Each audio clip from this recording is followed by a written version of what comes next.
Wahai hambaku, aku haus, kenapa engkau tidak memberiku minum? Wahai hambaku, aku kesepian, kau tidak menyapaku. Wahai hambaku, aku telanjang, kau tidak memberiku pakaian, kata Allah. Kemudian hamba-hamba yang jauh dari Allah mengatakan, hei, mana mungkin ada Allah haus, mana mungkin ada Allah kelaparan, mana mungkin Allah tidak berpakaian. Terus Allah menjawab, tidakkah engkau menggunakan akal dan hatimu? Kalau ada orang haus, disitulah aku berada, kasih dia minum. Kalau ada orang butuh pertolongan, disitulah aku tolonglah. Apa ya, untuk bersilaturahmi secara ilmu, secara hati, secara akhlak dengan Bu Ade. Saya kira tolong dicatat di file, begitu banyak sekali mutiara-mutiara dari beliau, sangat banyak. Misalnya sehari ingin didoain 5 orang, terus apa lagi? Kalau kok nggak ada orang minta tolong saya, ini Tuhan marah apa gimana sama saya? Itu teman-teman sekalian, itu lahir dari hati sufi, itu lahir dari hati yang suci, lahir dari hatinya Allah sendiri, karena Allah sendiri adalah Maha Penolong. Jadi gini, saya ingin, yang paling penting yang ingin saya responkan kepada Bu Ade, begini Bu, itu sebenarnya kita ini ditipu dalam tanda petik, bukan ditipu saya, dibikin pemahaman kita menjadi menyempit seolah-olah ada orang yang sangat kenal Al-Quran dengan ayat-ayat dalil-dalil dan ada orang yang tidak. Itu pemahaman akademisme, itu pemahaman hierarkis sebenarnya. Yang terjadi sebenarnya tidak seperti itu Bu. Sebelum ada ayat Al-Quran, ada Quran yang lainnya lebih dahsyat, namanya alam semesta. Dan setelah ada alam semesta, ada Quran yang lebih dahsyat lagi, yang empiris, yang hidup, yang bercahaya, yang mengalir darahnya, namanya manusia. Jadi manusia adalah ayat Al-Quran. Nah, yang kita kenal Quran adalah yang ketiga, yaitu yang teks. Teks pun sebenarnya bukan Qurannya ya Pak. Qurannya adalah nilai, kemudian diantarkan kepada pemahaman manusia melalui huruf, kata dan kalimat, tinta dan kertas. Bukan itu Qurannya. Qurannya adalah yang terjadi pada manusia. Segala kebaikan, keindahan yang terkomposisi di dalam hati, pikiran, dan perilaku manusia itu adalah Al-Quran. Itu jadi Bu, sampai yang sangat kenal Al-Quran. You are Al-Quran yourself.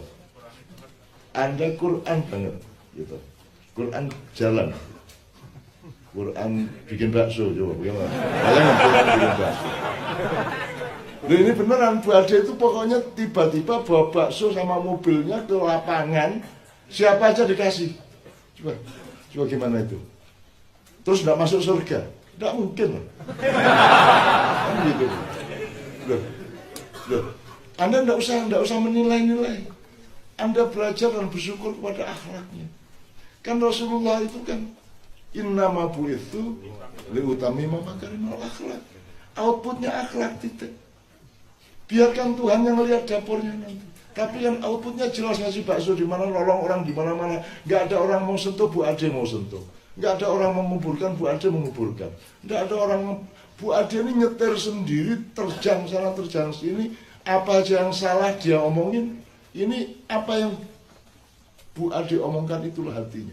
Jadi Bu Ade ini, Anda tidak perlu melihat jiwanya, karena semua yang diungkapkan adalah jiwanya. Sementara di Indonesia, Anda tiap hari ditipu oleh omongan-omongan dan ekspresi, iklan-iklan, baliho-baliho, ya, yang ternyata bukan jiwanya, kan begitu. Nah, jadi Bu Ade, be happy with that. I'm proud of you, Bu Ade. Kalau orang Indonesia pasti yang ditonton, kok Bu Ade nggak pakai kerudung, kok nggak pakai, kan itu nomor satu dia. Benar nggak Bu? Yang di Indonesia nalurinya itu materialisme, nalurinya itu berhala. Bu Ade kan bukan dia. Nanti begitu jasad beliau dikubur, Bu Ade masih ada, karena Bu Ade adalah hatinya, Bu Ade adalah akhlaknya, Bu Ade adalah cintanya, dan cintanya beliau abadi sampai ke Allah Subhanahu Wa Taala. Kan begitu. Cuman kita pikir kita adalah jasad kita ini, kan gitu. Sudah biarkan urusan, Bu Ade sendiri punya urusan sama Allah, dia negosiasi sendiri sama Allah, dan dia luar biasa kok tawarannya sama Allah, luar biasa. Dia akrab, dia manja, kadang-kadang agak jengkel sama Allah, kadang-kadang, dan that is the real love. Itu cinta yang sebenarnya. Saya harus menceritakan apa yang pernah Anda sudah dengar. Pada suatu hari ada seorang penggembala kambing anak kecil di sebuah bukit.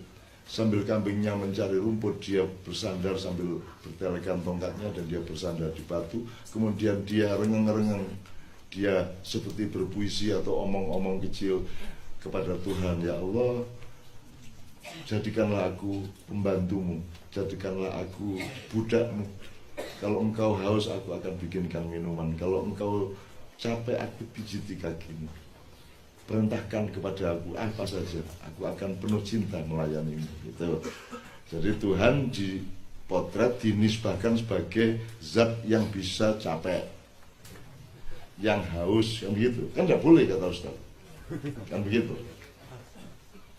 Loh, kalau Anda mau ngomong Tuhan beneran, Anda tidak akan bisa.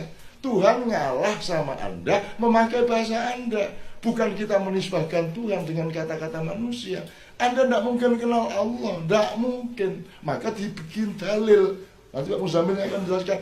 Dalil itu adalah tanda. Tadi beliau ngasih contoh gini. Ada Mustafa enggak? Ada kok sandalnya. Nah, sandalnya itu dalil.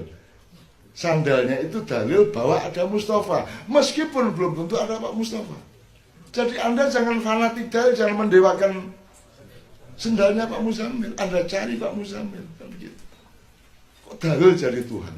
Dalil itu artinya tanda, simbol, sama dengan ayat, sama dengan sign, ya, sign gitu.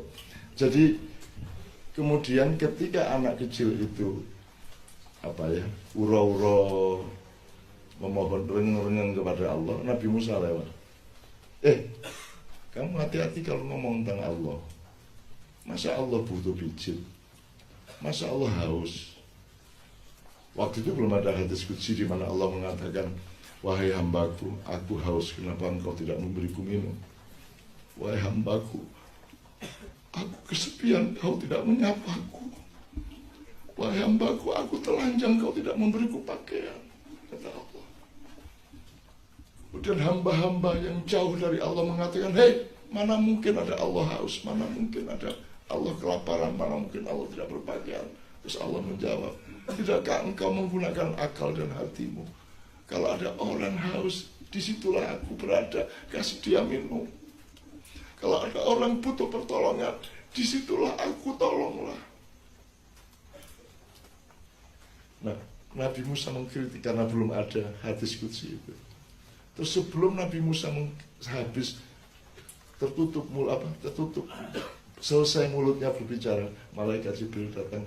Musa, biarkan hamba-hamba Allah bercinta dengan kadarnya masing-masing, dengan bahasanya masing-masing.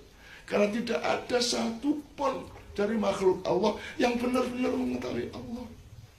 Bahkan Nabi Musa termasuk ranking pertama yang dekat sama Allah. Itu pun tetap bukan orang yang terdekat dengan Allah. Sampai dia tanya sama Allah, ya Allah, apakah ada orang yang lebih dekat kepadamu melebihi aku? Allah mengatakan, ya ada Musa, ada. Kamu mau tahu, tak kasih send location bagaimana? Sambil nangis tapi itu tidak lagi, nangis ya. Terus Allah ngasih tahu, kamu datang ke sini, tempatnya di sini, gini-gini, nanti ada orang hambaku yang sangat dekat denganku. Kemudian Musa mencari orang itu, dia ternyata orang tua, lumpuh, matanya tidak hanya buta tapi keluar, mendulu, bola manja itu mendulu, dan dia tidak bisa apa-apa. Terus Musa tidak tega, dia peluk orang itu dan berdoa, ya Allah, sayangilah hambamu, sembuhkanlah hambamu ini. Marah, dibuang badannya Nabi Musa disorong. Kamu tidak usah mendoakan untuk sembuh, karena inilah yang keadaanku, inilah yang membuat aku tidak pernah tidak dekat dengan Allah. Keadaan fisikku inilah yang membuat aku sangat-sangat dekat dengan Allah. Jadi Anda mau mengalami sakit, mau mengalami kaya, mau mengalami miskin, urusannya adalah membuatmu dekat kepada Allah apa tidak, kan begitu. Bukan soal kayanya atau miskinnya.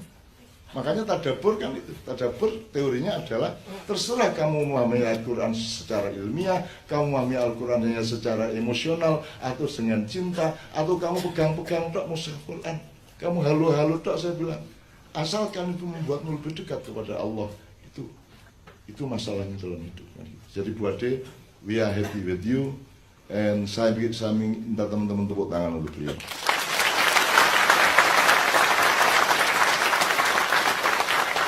Sangat indah, dan itu akan menjadi tayangan yang sangat bagus yang akan menyebar ke seluruh dunia, insya Allah, Bu Ade. Dan Bu Ade sedikit pun tidak menyembunyikan sesuatu, sedikit pun tidak ngatur-ngatur kata-katanya. Apa adanya seperti itu. Ya nadanya ya. Ini mohon maaf hanya di Maiyah